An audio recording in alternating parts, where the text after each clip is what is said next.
ভারতের বিপক্ষে টেস্ট সিরিজের পর থেকেই দলে নেই সাকিব আল হাসান। দক্ষিণ আফ্রিকার বিপক্ষে মিরপুরে ক্যারিয়ারের শেষ টেস্ট খেলার আশাও পূরণ হয়নি।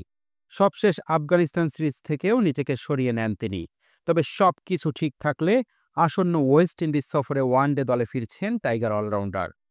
সংযুক্ত আরব আমিরাতে আজ থেকে শুরু হচ্ছে আবুধাবি টি10 ক্রিকেট টুর্নামেন্ট, যেখানে বাংলাদেশি মালিকানাধীন দল বাংলা টাইগার্সের হয়ে খেলবেন বাংলাদেশের সাবেক অধিনায়ক সাকিব। এমনকি রশিদ খান, দাসুল সানাকাদের নিয়ে গড়া তারকাখচিত দলটিকে নেতৃত্ব দেবেন তিনি। গতকাল ১০ দলের অধিনায়ককে নিয়ে আয়োজন করা হয়েছিল প্রেস মিট। এখানেই বাংলাদেশি এক সাংবাদিকের প্রশ্ন বাংলা টাইগার্সের অধিনায়ক সাকিব আল হাসানকে, সাকিব ভাই, আপনাকে জাতীয় দলের জার্সিতে কবে দেখতে পারবো? যার উত্তরে সাকিব হাস্যোজ্জ্বল জবাব, এই টুর্নামেন্টের পরেই।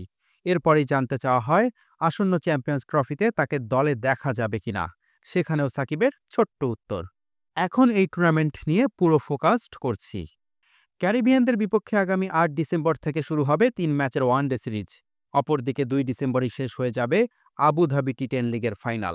ফলে ওয়েস্ট ইন্ডিজে বাংলাদেশ দলের সাথে যোগ দেওয়ার জন্য সাকিবের হাতে থাকবে যথেষ্ট সময়।